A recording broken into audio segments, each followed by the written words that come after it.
Welcome to another edition of Around with Randall, your weekly podcast on making your nonprofit more effective for your community. And here is your host, the CEO and founder of Hallett Philanthropy, Randall Hallett. I can't thank you enough for taking a few minutes of your day to join me, Randall, on this edition of Around with Randall.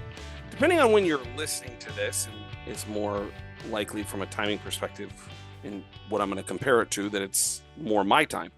But I love the NCAA basketball tournament. And this year we had a great joy in over the year watching Nebraska, which has never won a game in the NCAA tournament, do very, very well, better than we can ever imagine. So, and they have one player on their team, and his name is Bryce Sanford, and none of this connects to philanthropy quite yet. But what he is a shooter. He is amazing. And what today's conversation is to take what he deals with when shooting and apply it to philanthropy. And so you may be thinking, what is this connection? I don't know Nebraska basketball. I don't know Bryce Sanford. Don't really care. But here's what I know. Part of it is watching him. Part of it is being a coach and in my earlier life, a player, is that shooters, and that's what he is. He's a three-point shooter, plus does a lot of other good things, but he's known for his shooting. Shooters shoot.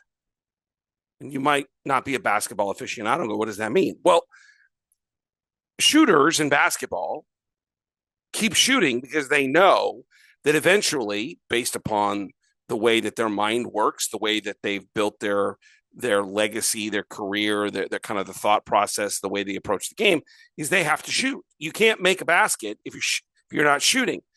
And yet we know that the best shooters go through droughts. They go through moments where they're not making it.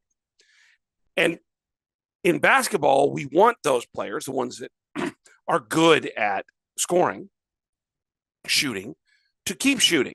We don't want them to hesitate. They have to almost wash the memory of missing the last 1, 2, 3, 6, 9, whatever away, because we don't want them stopping to take those open shots. We want them to trust that the next one's going to go in. And they understand this philosophy as almost fundamental. It's almost natural to them that one cold stretch does not define the next series of opportunities. What does all of this have to do with fundraising, with philanthropy? I think that philanthropy in many ways is the same way as the shooter. In fundraising, fundraisers fundraise. That weeks may go by where we don't have donors as available as we want, that visits get canceled, that the solicitations and annual giving may not go the way we want. We don't get the mail, or that in the mail there's no returns, that conversations stall, progress is ceasing because of external factors. Proposals go unanswered. It feels like nothing's working. And then, if done correctly, much like the shooter, and shooters get hot, and all of a sudden they make 4, 5, 6, 7 in a row, and that's by threes, 12, 15, 18, 21 points, that the same happens in philanthropy. All of a sudden, meetings begin to stack up, and conversations lead to commitments, and donors come out of the woodwork, and you get that unknown estate gift you didn't even know about. Momentum returns. All of this has to do with asking a simple question. What are you doing when those moments of lag occur? What is important? And are you a shooter? Do you keep shooting? Are you a fundraiser? Do you keep fundraising? Today, I want to talk about the psychological connection to this concept. And then really 6 tactical things that will help you enable to stay and remain and continue to be a shooter, a fundraiser, even when things don't really line up the way that you want, many of which are probably out of your control in the first place.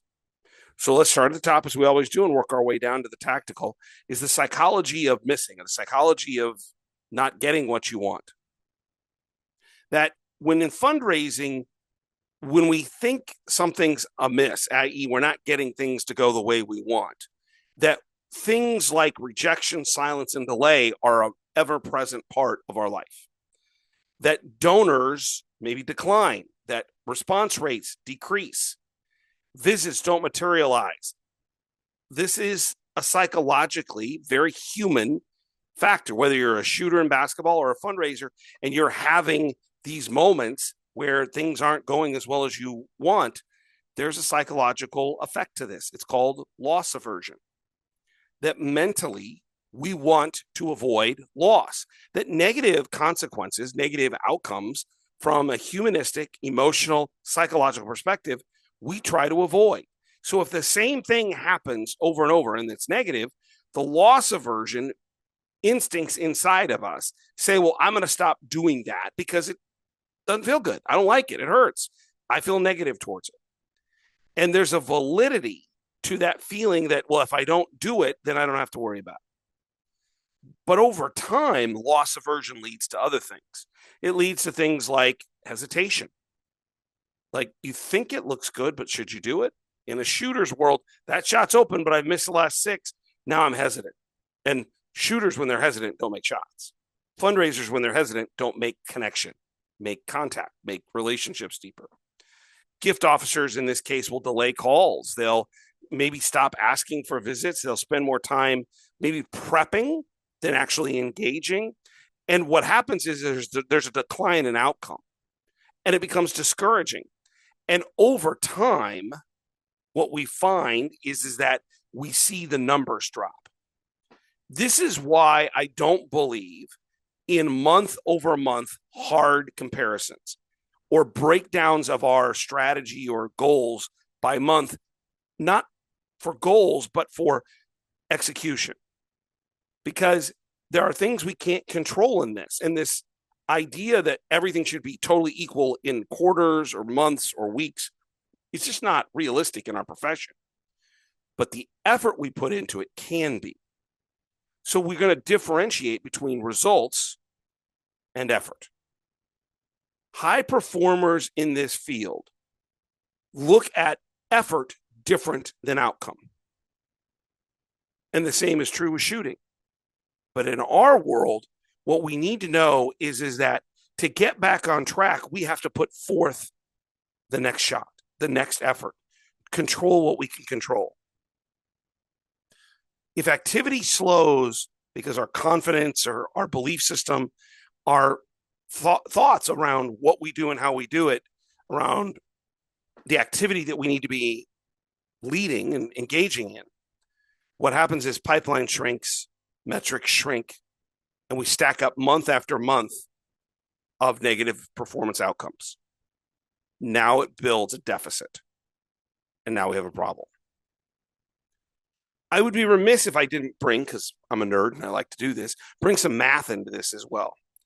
Is that fundraising outcomes are a lot like shooting or basketball or field goal percentage, that you're going to miss more often than you make. The best 3-point shooters, like Price Sanford at Nebraska, are going to shoot somewhere around 40%. That means they miss 60%.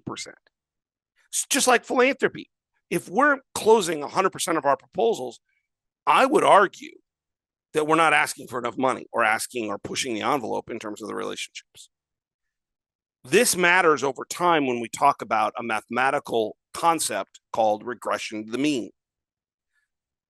In statistics, in math, if you do something long enough and you have a series of negatives, the regression to the mean means that eventually you're going to have the positives to make the average over time be consistent to whatever you do or whatever it should be. Let me give you a couple of examples. We'll use basketball and coin flipping as a kind of a parallel. If you make the first 5 3-pointers in a basketball game and you shoot 40%, if you shoot enough of them over time, the regression to the mean means you're going to come down to 40%, which means you're going to miss more than you make over time if you make the first 5. The same concept is in flipping a coin. Each individual coin flip is either 50% heads or 50% tails. And over enough flipping of a coin, it's going to come up 50%. Just that's math, that's statistics. If you have 6 in a row that are tails, it doesn't mean the next one is more likely to be a tail or a head, But what it means is that over the next 20 or 30, there may be more of, in this case, if you flip 5 in a row that are tails, more heads, because the regression of the mean says over time, it has to be 50% by design. All this to say is that all you can do is control what you are in charge of is either the shooting or keep flipping the coin.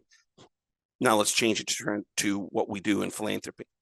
In fundraising, that means that the short term doesn't mean that it's the long term. If you do your job well, eventually it'll regress to the mean. And number two is that you have a choice as to what you control. Do you make the next call? Do you have the next visit? Do you think about the basics of what we do? In shooting, sometimes we say that shooters, 3-point shooters, you should go get a layup or go to the free throw line, because if you see the ball goes through the net, it changes your mentality. The same thing is true in philanthropy. If you've made 6 proposals in a row, maybe it's better just to have a meeting and talk about what they're wanting to support, what the organization does, that doesn't push the solicitation to see that success, just to feel good about what you do, to have just a phone call. Shooters go through cold stretches. Fundraisers go through cold stretches. Then we catch fire and everything kind of goes in our positives. And it may not be in the timeframes we want, but we know it happens. And so when you allow this momentary, because statistically things will improve if you're in kind of a down spell or not, things aren't going as you want, things begin to then layer, and it becomes really more psychological, because the fear of rejection elevates. We get more afraid of being declined because that's what we've gotten used to. It's natural, but yet we can't let that stop us. The second thing is that we begin to overanalyze. We don't overanalyze ourselves, our best practices, what we do, how we do it. Are we calling the right people? We do more research. We do more of everything rather than just do what we should, which is outreach. You want to do appropriate research. You want to do appropriate reflection, but we don't let it overcome us. We got to go. And the third, which we don't have control of sometimes, is all of a sudden we have a bad month or two where things don't maybe go the way we want in that first quarter. And it becomes organizational, institutional pressure, because people have broken down goals and the expectations may be moving towards, hey, we need more immediate results. That's why I look at philanthropy over the long term, not the short term. None of these 3 things, rejection, overanalysis, or organizational pressure, help performance. And it can erode confidence for fundraisers around not trusting the process, not the ideal shoot or shoot. So what are 6 things that we can do to help ourselves overcome these moments, to continue to be appropriately and rightfully so moderately aggressive in what we try to do? Outreach, connection, relationships, things about that. And there are 6 things that would help us. The first is what I always talk about tracking proactive and kind of predictive modeling behavior rather than reacting or reactionary behavior. And this is really about the idea of economics. But what we talk about often in the end is how much money we've raised. But yet what I talk about in terms of predicting modeling is we need to measure things that are under our control, the number of appropriate donor conversation, visit requests, follow-up, proposal discussions. When you force yourself, and the organization forces everyone to track activity, inevitably ups and downs of outcomes become less emotional because we're actually tracking what we can control. Now, that doesn't mean we shouldn't track things we can't control, like how much money we raise. It's an ROI business. But I've always learned if we do the right things on the front side, if we truly make the right calls, have the right visits, have the right conversations, then over time, those things will become the independent variable, the independence of and the control of what we do. And the money becomes more realistic, more kind of predictive, because we've done all the right things. And over time, that's the dependent variable. A lot of math today. If we track the right things, how we reach out, when we reach out, how often we reach out, then what will happen is the right outcomes. But we feel better about it because we're tracking the activity, what we control. The second is really maintaining a consistent and robust pipeline. I've done many a podcast about bringing down the size of portfolios.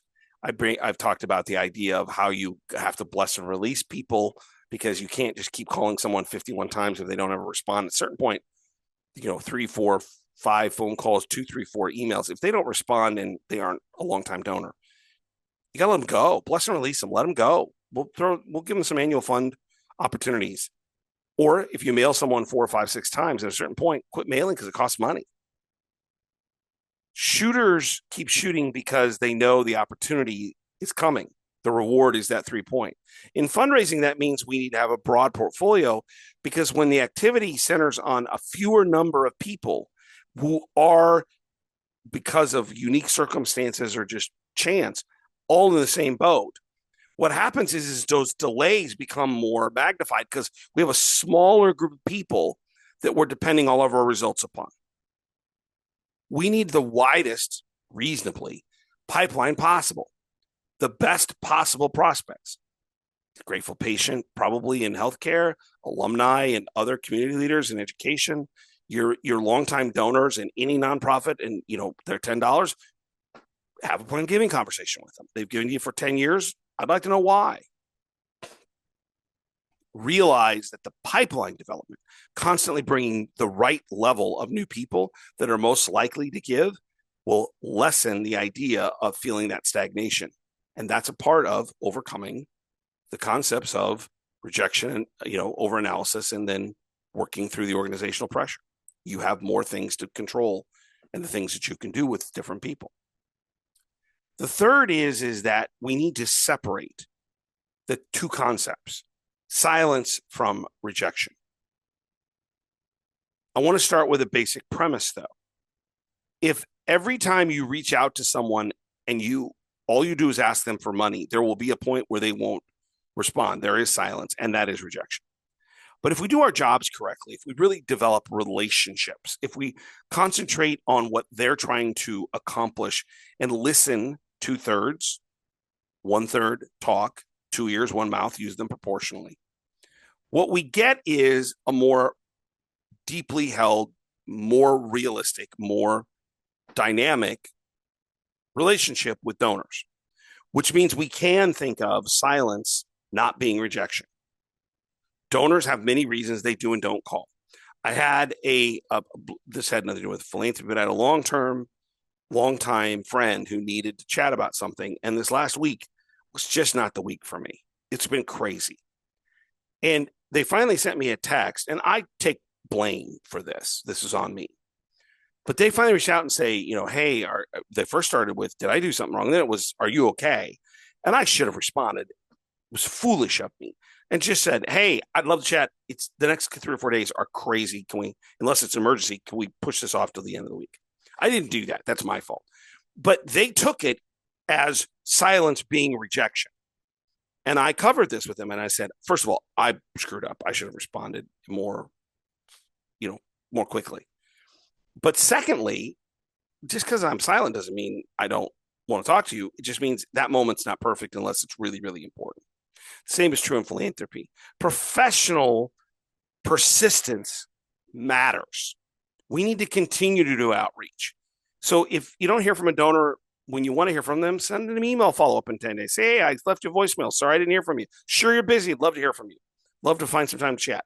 Or then 3 weeks later, jot them a handwritten note. This is why we want multiple ways of reaching out.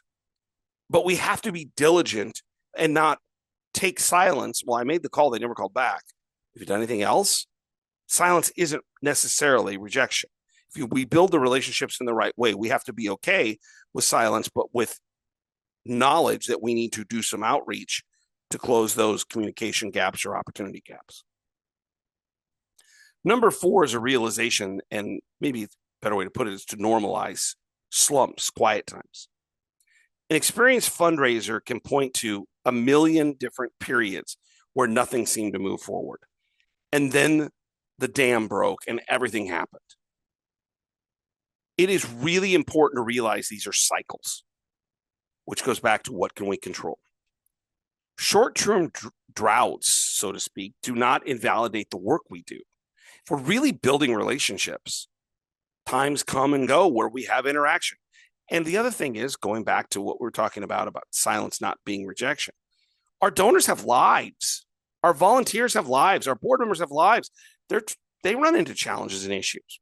We should be okay with that. That we're going to be respectful, but we're going to be constant in terms of our outreach. And that if things don't go well for a couple weeks, a month, maybe 2, if you have a slump for 4 years, we got a different conversation to have. But slumps are normal. They happen. And just like shooters, they go through droughts. Keep shooting. Keep reaching out. Remember the basics. It's relationship building, not just asking. Number 5 is the antithesis of protecting momentum. That when results are slow, we need to maintain our rhythms, our efforts of outreach and conversations. And I mean this momentum from an internal, personal perspective. That momentum is fragile. When I watch, in particular, more often football than basketball, but basketball has it too, you can see, and the younger the age, the more they're able or not able to deal with this. You can see momentum shifts, and all of a sudden that momentum shift on the positive moves a team forward, and they score a bunch of points, and good things happen, and you're like, uh-oh. But it's the team or the players on the negative side of momentum shift that I'm really wanting to talk about. Momentum's fragile.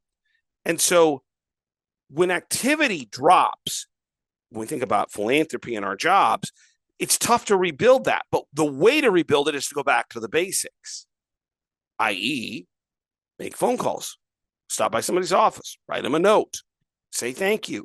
Find unique ways of just putting yourself or the thought process of you wanting to meet or have a conversation in front of them without it really even asking. Saw this in the paper, thought of you. Hey, we just produced this report, thought it might be interesting. You're not even asking for anything. But what you're doing is you're controlling that idea of activity, which will make the rebounding effect of momentum lost easier, quicker, more advanced. And so you need to protect that momentum when you can by doing all the basics. The more basics you do, the less momentum you'll lose.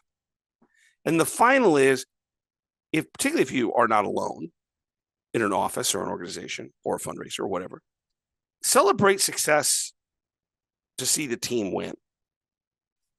If you're on a basketball team, Price Sanford's been our example.